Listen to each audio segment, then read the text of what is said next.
우리의 꿈은 보다 구체적이고 명료해졌습니다. 지금보다 더 많은 것을 손에 쥐는 것, 지금보다 더 높은 자리에 오르는 것. 그것은 꿈일까요? 아니면 꿈을 가정한 도시의 욕망일까요? 이것은 하늘과 가까이 더 높은 곳을 향해 뻗어가는 초고층, 혹은 미처 우리가 생각하지 않았던 도시에 관한 이야기입니다.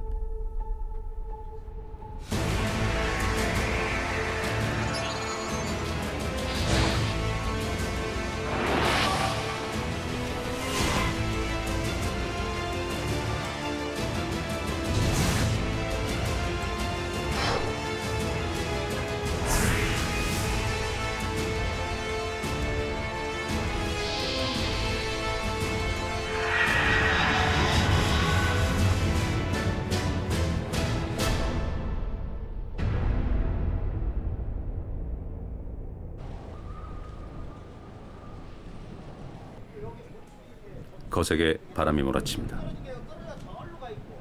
바람이 이제 골바람이 불기 시작하는데 이거 감당이 안 되는 거라. 태풍이라도 오려는 걸까요?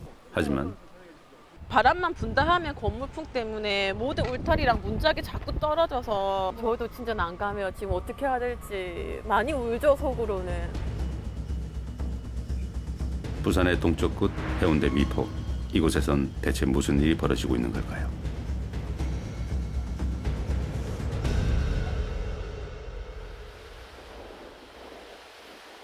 부산 해운대입니다. 이곳에 국내 두 번째로 높은 초고층 건물이 들어선다는 소식은 전국적인 이목을 집중시켰습니다. 101층 규모의 초고층 건축물이 포함된 해운대 관광 리조트 사업 기공식이 오늘 오전 부산 중동에서 열렸습니다. 하지만 사업을 둘러싼 특혜와 비리, 로비안 의혹 대표는요? 성실하게 조사받겠습니다. 잠시만요. 어떻게 생각하세요? 전혀 그런 사실이 없습니다. 다 소명하셨습니다. 소수의 욕망과 공공의 부재가 만든 남개발의 상징, 초고층 LCT는 그렇게 들어섰습니다. 공공개발 사업으로 시작했지만 민간 사업자 공모 단계부터 의혹은 제기되었습니다.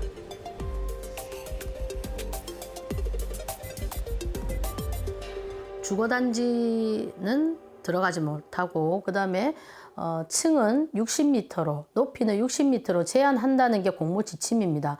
그럼 선정된 업체는 그 공모 지침에 따라서 사업을 진행해야 되는데도 불구하고 그렇게 사업을 진행했을 때 수익이 나지 않는다는 불만을 표하게 됩니다. 당시 민간 사업자 공모 지침서입니다. 지침서에 따르면 해안부는 60m 이하, 그리고 공공주택과 주상복합을 포함한 주거시설을 허용하지 않고 있습니다. 하지만 사업자 측의 요청에 따라 규제의 빗장들은 풀리게 됩니다. 그 결정을 내린 곳은 부산시 도시계획위원회였습니다. 그 과정을 좀 지켜보면 원래 발주처였던 도시공사가 여기에 대한 용역을 진행하게 됩니다. 용역이 좀 빠른 시일 내에 이루어졌고 그 용역을 또 자문을 하게 됩니다. 근데 그 용역에 또 참가했던 분이 또 이 전체적으로 LCT를 심의해야 될 도시계획위원이었던 것이 또 문제가 되고 있거든요. 교수와 공무원 그리고 전문가들로 구성된 심의위원회. 회의에 참석한 위원은 모두 20명이었습니다. 하지만 그중 12명은 단 한마디도 발언하지 않았던 이해할 수 없는 회의. 심의위원회는 해운대 앞바다에 초고층이 들어서도록 변경 신청을 허가했고 그 결정까지 걸린 시간은 30분이 채 되지 않았습니다.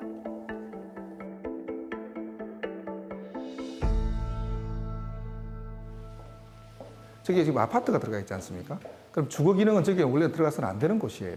근데 주거 기능이 들어감으로써 40층이 늘어나는 이런 부분들은 우리 도시계획 행정과 건축 행정 이런 부분에 이제 문제가 있다고 보는 거죠. 그러니까 없는 것이 아니고 제대로 된 합리적인 도시계획 행정과 건축 행정이 선행이 안 되었다. 그렇게 보면 되는 거죠. 주거 기능이 들어설 수 없는 중심 미관 지구가 일반 미관 지구로 변경되고 해안부 건물 높이 제한까지 해제시킨 개발 사업. 그 결과 모두가 마땅히 누려야 할 공공의 경관은 무너졌고 해운대는 더 이상 모두의 것이 아니게 되었습니다. 그 백사장과 그 바다는 그 맨 앞줄에 있는 그 도시의 한 블록 소유가 되는 거지. 그 뒷블록에서는 해운대에는 있으나 해운대가 아닌 그런 게 돼버린단 말이에요. 하지만 당장 시민들이 겪어야 할 불편은 또 있습니다. 애초에 간선도로조차 없었던 곳. 교통대란은 누구라도 예측 가능한 일입니다. 제가 매일 여기를 출퇴근을 하거든요. 그 뭐 관광객이라든지 뭐 여기 그 기존에 있던 아파트 주민이라든지 이런 사람들 때문에 안 그래도 지금 차가 많이 막히는데 여기 LCT 대단지가 들었으면은 뭐 지금 하는 것보다는 몇 배나 더 교통이 많이 막히고 상당히 불편할 것 같아요. 도로를 넓히는 데 드는 비용 300억 원 중 225억 원이 시민들의 세금. 특혜 행정의 대가를 시민이 떠안게 된 겁니다. 그 부분에 대해서는 시나 해운대구청에서 주관을 하되 LCT와 포스코와 도시공사에도 책임을 같이 공유하는 차원에서 부담분을 좀 내도록 그렇게 유도를 하고 있습니다. 문제는 이뿐만이 아닙니다. 사업 진행 과정에서 드러난 특혜 분양과 분양권 프리미엄 조작, 그리고 비상식적인 접대비까지 이렇게 LCT는 권력형 비리로 이어진 대규모 민간 개발 사업이라는 오명을 얻게 되었습니다. 부산에 있는 그 특히 LCT 특징에서 얘기하면은 일종의 폭력입니다. 그 해운대의 그 해안하고 주변에 그 건축들이 고전약한 건축들이 이루는 풍경들이 산세와 더불어서 달맞이 고개 산세와 동백섬 산세 해안의 그 풍경과 더불어서 아주 평화롭게 있었는데 어느 날 갑자기 폭력이 자행이 된 거예요. 그래서 그 평화의 풍경이 다 깨어져 버린 거예요. 실제로 부산의 이미지는 예전과 얼마나 달라졌을까요? KBS 자체 빅데이터 프로그램인 소셜미터로 지난 3년간 부산과 초고층이라는 키워드로 감성 언어를 분석해봤습니다. 긍정적인 키워드도 존재하지만 혐의, 피해, 독점, 금품, 의혹, 부산의 초고층은 어느새 부정적인 이미지로 얼룩져 있습니다. 부산, 평화롭던 해운대는 개발이라는 이름 아래 초고층과 탐욕의 상징이 되었습니다.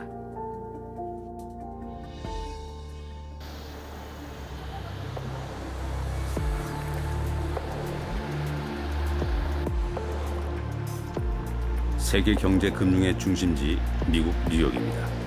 미국이라는 거대 강국의 굳건한 힘과 또 그 속의 자유로움이 연상되는 곳이죠.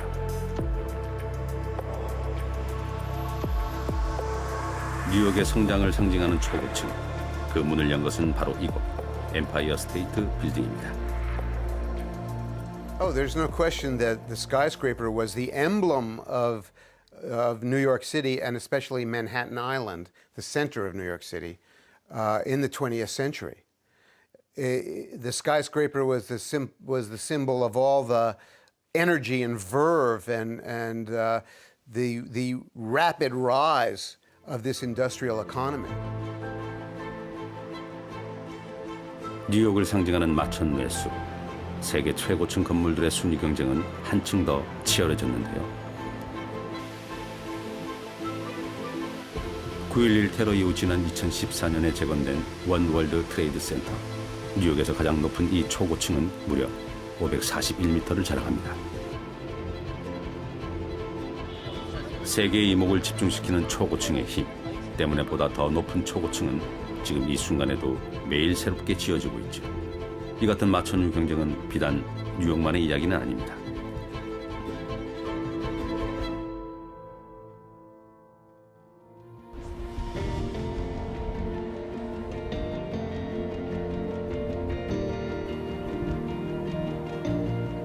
세계에서 가장 높은 빌딩 10곳 중 절반이 있는 바로 이곳 중국입니다. 중국 상하이 타워는 세계 두 번째 높이의 초고층. 하루 평균 10,000여 명의 관광객이 상하이 타워를 다녀갑니다.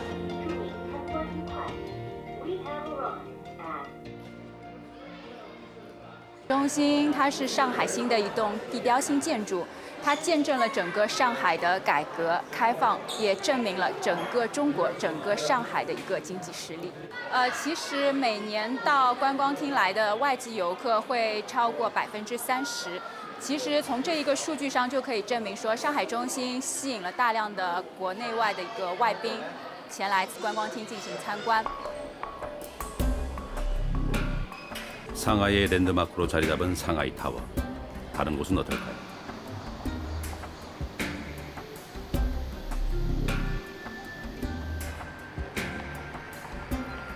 중국 선전입니다. 중국 내 첨단 기술 분야의 수많은 스타트업과 창업회사들이 이곳 선전에 집중되어 있죠.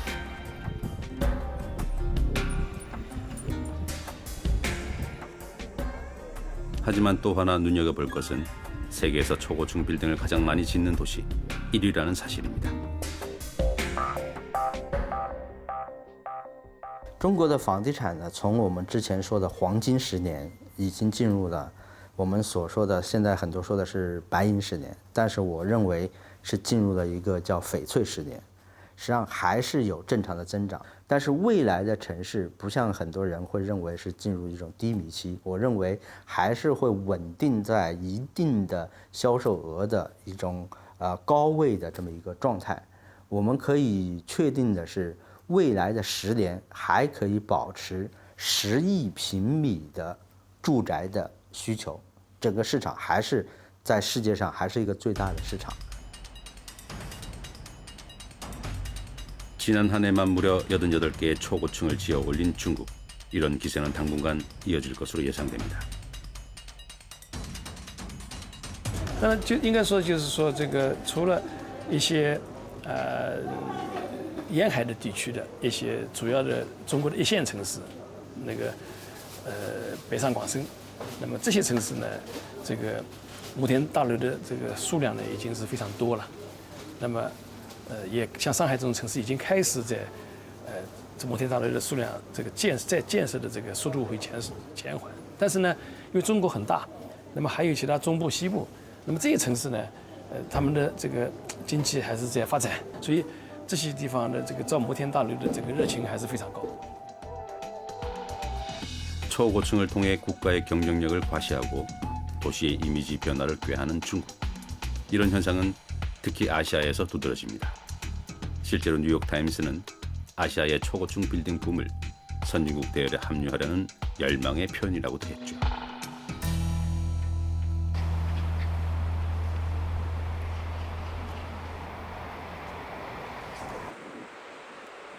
높이 200m 또는 50층 이상. 세계 초고층 도시 건축 학회가 정의하는 초고층. 우리나라에서 초고층이 가장 많은 곳은 부산입니다. 해운대 달맞이 힐스테이트에서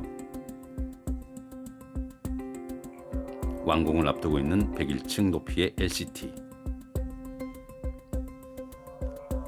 70에서 80층 초고층 건물들이 밀집해 있는 마린시티와 용호동 메리트에 들어선 더블. 그리고 5, 6도 전망의 아파트까지. 부산의 초고층은 주로 해안을 중심으로 지어졌습니다.